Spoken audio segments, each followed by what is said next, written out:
So I'm scrolling through Instagram, per usual, and I come across this. This is the shocking moment a 15-year-old was shot dead in a gun and knife attack in Birmingham. The gunman, Yusuf Mustafa, carried out the fatal and brutal attack that lasted about 30 seconds. Keon Lincoln, who was shot and stabbed outside his home, died after being attacked by a group of youths. So after watching that, the first thing I thought was, wait, I thought the UK didn't have gun violence. Because every time the conversation about guns comes up, somebody inevitably hits me with, well, the UK banned guns in 1997 and they don't have these problems, really?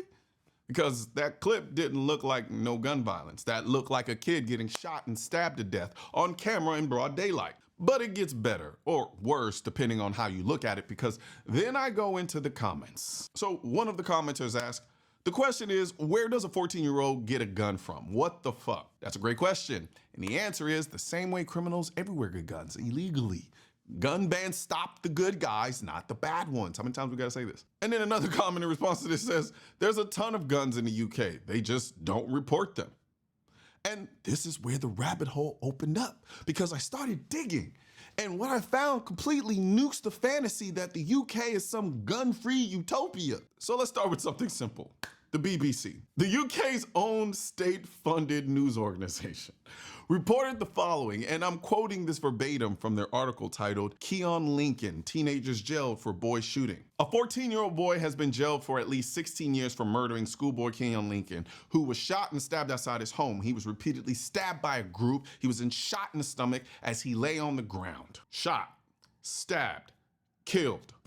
In the UK, the supposed gun control paradise. Now, this alone already proves that banning guns doesn't magically stop criminal violence, but then I asked the next logical question. Has gun crime gone up or down in the UK since the 1997 gun ban? And this is where things get really uncomfortable for the anti-gun crowd. Here's a direct quote verbatim from a research paper titled Gun Crime, the Market in and Use of Illegal Firearms. Offenses involving firearms in England and Wales rose from 4,903 in 1997-98 to 10,964 in 2004-2005. Now, let me translate that for anyone who missed it. After the handgun ban, gun crime more than doubled.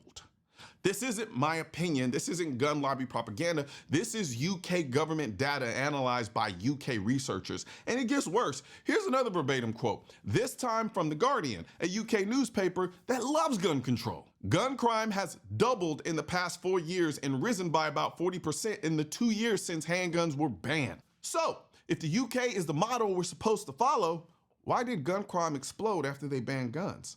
I'll tell you why. Because banning guns doesn't stop criminals, it just disarms everyone else. Once again, how many times do we have to say this shit? But here's the other side of this, the psychological side. People believe the UK has almost no gun violence because they don't have a First Amendment. The government can and does regulate speech, reporting, and coverage of violent crime.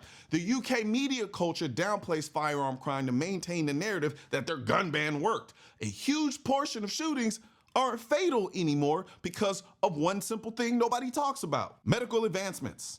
You see, back in 1997, a gunshot wound that hit a major artery or organ was pretty much a death sentence. Today, with modern trauma centers, clotting agents, rapid response, imaging, and surgical techniques, a lot of people survive shootings who would have died 20, 30 years ago, which means gun homicides may go down while gun violence stays the same or even increases. Let me say that again for the people in the back.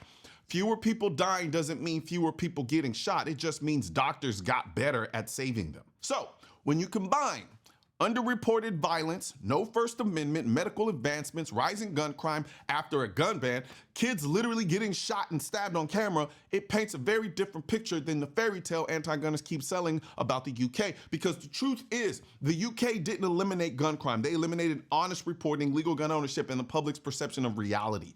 Violence didn't disappear, only the narrative did. So, the next time someone tells you to be like the UK, remind them, a country where a 15-year-old kid got chased down, stabbed, and shot with a revolver on his own doorstep is not a model of safety. It is a model of denial. Gun bans don't create safe societies. They create sitting ducks, and criminals everywhere know it. Speaking of criminals, you see, here in America, we have a Second Amendment right, and therefore, a lot of criminals have to F around and find out, as you can see right here on this hat. You see, When we say this initially, people hear this and think it's about bravado. It ain't about bravado. We're not showing off. We're just letting people know that, look, I don't want any problems. I'm minding my business. I'm just living my life.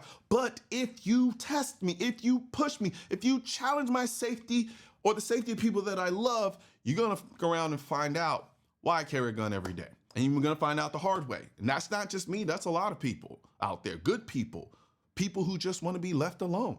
And that's why I came up with the design, this particular design, the FAFO, as a subtle nod and a reminder to the idea and the concept that law-abiding citizens are just that. We're law-abiding citizens, but we're not weak. We're not pushovers. We're not pacifists.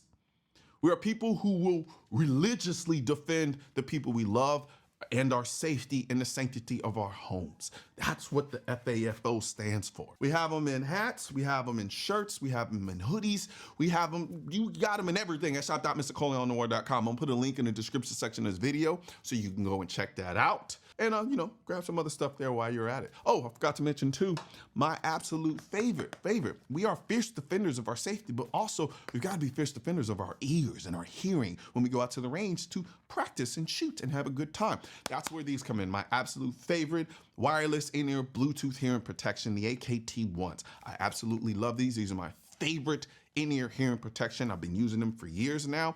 And yeah, they give you the ability to get 6 times hearing enhancement so you can hear what's going on around you while you can still listen to your music. You can make a phone call, all while protecting your hearing while you're at the gun range. It's freaking awesome. I love these things. So I'm gonna put a link in the description section. Actually, I don't have to put a link in the description section for these independently because they're on my site, shop.mrcoleonnoir.com. So go, check that out. Grab your pair of these, get you a hat, get you a tumbler, some stuff like that, Be merry. One thing's for certain and 2 things are for sure.